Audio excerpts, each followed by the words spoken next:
Here we go. My name is Just a Fan, and these are my 10 minutes to talk about Despicable Me 3, which I just finished minutes ago. So it's fresh in my mind, and I do have to remind people that it's a big spoiler thing. I can't fit any non-spoiler talk into only a 10-minute glimpse of what I just saw. So if you don't want Despicable Me 3 to be spoiled for you, maybe turn off the review now and watch it first. It's worth watching.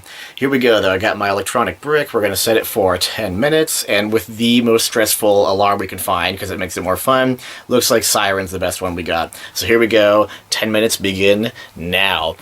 I liked Despicable Me 3, and not nearly as much as the first one, and not even as much as the second one, I guess. And I do want to say this. The biggest problem with this Despicable Me 3 movie is structure. There's a lot of B-plot things that aren't meant to serve the main plot of the story, and when I really think about it, I can't even figure out what the actual main part of the story was. If I remember back to the first one, there are things where Gru needs to figure out how can he be a father figure to 3 new girls, and there are things having to do with how can these 3 new girls figure out how to accept him as a father figure. So, great. That's easily worth making a movie about, and all the side things, the jokes, because, it's a Despicable Me movie, it's going to have jokes and humor and goofy stuff, which only added to and supported the plot that we had there, and that worked great. That's easily the best Despicable Me that I've seen so far.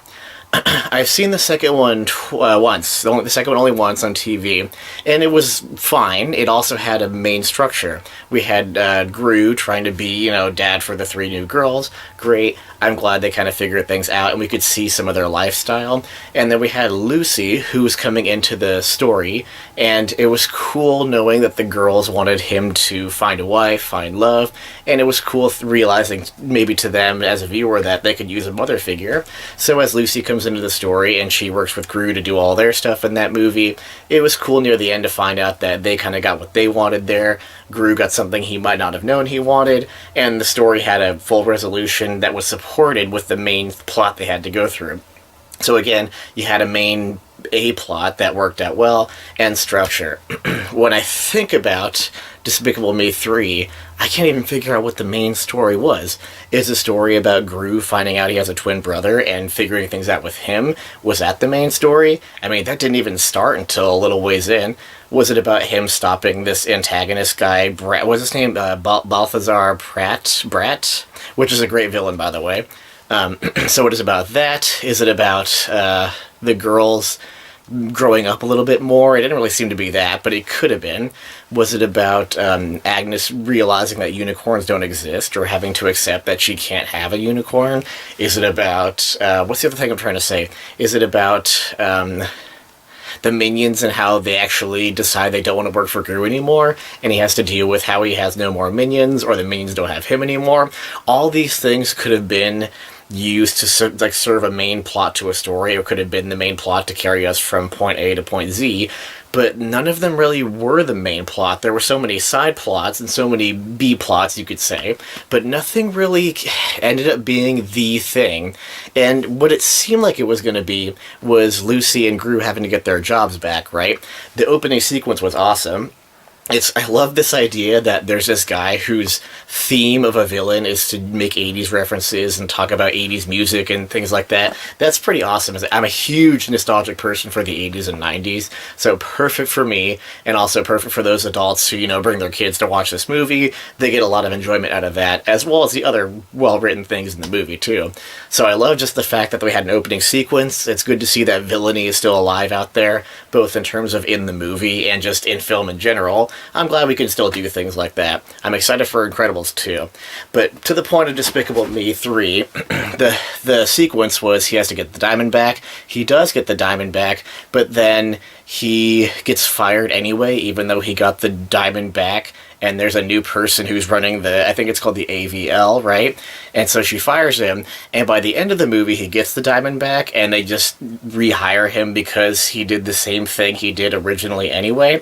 It kind of seemed rushed and a little bit forced, and a little bit like they went with every possible idea they had in the movie, but then they realized, oh, we need to kind of reset things so it's all back to normal, and it was just kind of forced. So I'm not really a fan of how the structure in this movie was, or I would even go as far to say that it has minimal structure. It just has lots of little things that get taken care of in and of itself, but it never served a main plot. Like, how about this one? Margot having a little bit of a conflict with Lucy as a mother figure. Great that we have a scene to do that type of thing, because Lucy's a new mother figure, and it's realistic to have that, right? But that got resolved within 2 or 3 scenes. There was a scene where Margot gets unknowingly engaged to some boy with cheese. Great fun. And then you have the scene where her new mom, Lucy, defends her against this boy's crazy mother from Fredonia, which is a fun name. And that was it. Like, that was their whole arc right there with that part of the story. But how did that serve anything else? It didn't have to do with the brother, didn't have to do with the diamond, it didn't have to do with unicorns or minions or whatever else. So it's really interesting. I know it's a Despicable Me movie, but if you can have that well of a structured movie in the first one, and even that much in the second one, why couldn't we have a simple, competent, structured movie for the third one? I just don't think it worked for a competent, like I've been saying, competent, structured movie, and that's a pretty important thing you need to have a movie that people are going to like or enjoy or be able to follow. Because otherwise, we get confused. Like, what am I supposed to worry about? Am I supposed to worry about this, this, or this? And when you do all 3 of them in separate ways, with separate arcs and separate connections, then you kind of leave the movie not even really thinking about what just happened. It just kind of all happened, and you might have laughed a few points, and then it's done. So that's kind of the big thing that keeps coming to my mind as I come right out of watching this, by the way. And I made a list, just in case. I don't know how much time I have left. The screen goes blank. But I made a list of a couple things I might want to point out, just in case. The first actual laugh out loud moment I had was when they had that Goofy Cheese Festival and they had the kind of typical carnival slide and it was a cheese grater. I thought that was pretty good, just in terms of style. It's that attention to detail that these types of movies have that I often enjoy. It was really weird how the Minions and Dr. Nefario were just kind of plot deviced out of the movie. Dr. Nefario freezes himself in carbonite, which is great. That's an awesome... If you had to just get him out of there for the movie, that's the way to do it. But then the Minions get arrested because they go to a sing show type of thing, and all the crowd all loves it, but the guards don't for some reason. It just didn't really make sense how that happened, why it happened, and it just kind of got him out of the movie just to bring them back near the end without having anything of any consequence happening while they're in jail. So that made no sense to me why that happened, and why they needed to take the Minions out just to keep the movie going anyway. I really appreciate, as a German speaker, that they played the 99 Red Balloons song, and not the English version, but the German version. Good job, Despicable Me 3. The English version's good too, it's the same artist, so I appreciate that. But good job, Despicable Me 3, for doing the German version of a good classic 80s German song. Love it, love it. And I like the way that some of the characters interacted together, and I know near the end of the movie that it was that, what's his name, Balthazar Pratt, right? That he was disguised as Lucy, and there's the thing where you could tell her character's kind of annoyed that he went off to go grab the diamond with his brother without telling her. I love the thing where she starts, patting his cheek lightly, but then starts hitting him harder and smacks him hard, even though that was really Pratt. But the idea was, we understood that her character was annoyed, and I like seeing a thing that you might see a wife do to a husband in a animated comical movie like that just shows how their characters work. It was fun to see those types of interactions, the ones like that. I ran out of things to say on my list, so I'll try to think of more things to say that I haven't written down or I just haven't mentioned yet. It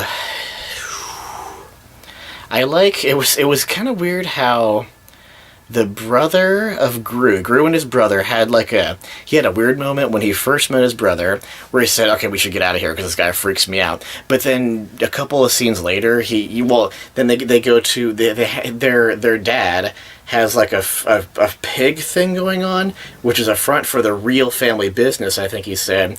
But then he's like, I don't even know how to be a villain. So how does he have all this money with this real family business if he does something with pigs we don't even know? And then he brings him to the lair of their dad, and he's like, "Show me how to be a villain." I almost thought that the whole point, and that I was almost right. It would be at the end that his brother really just wanted to mess with Gru and show him that he's a better brother, but he really didn't know how to be a villain.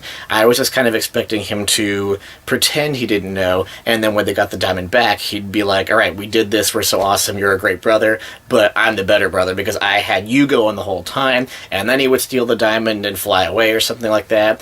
I was actually close, ironically, just because of the fact that by the end of the movie, the brother says, "Well, you don't want to be a villain anymore, but I'll do the villainy stuff," and he just flies off in the in the whatever it's called, the hover ship thing, whatever it is. So it's really interesting how they did it that way and why things came up that way in the first place. And that sort of implies that that was the whole point of the movie, or that was our A story. Our A story was getting the brothers together, only for Gru to not like Drew, but then he ended up liking him anyway because he maybe gave him, reminded him how much fun it is to be a villain or do goofy things or evil things. And then they work together and they kind of resolve everything, and just for the brother to decide he wants to be evil then anyway. It's just really weird. I don't think the writers or the directors really knew exactly what they wanted to do with the movie, other than they had some ideas to throw in there to make people laugh, to give us a couple good character interactions, and then by the time they had the end of the movie come out, or by the time the end of the movie happened for the viewer, it was just that culmination of whatever you saw right there. Speaking of ending of the movies, so I don't think I need to say anything super important more after this. My 10 minutes are up anyway, so if you have questions about specific things I didn't address, let me know.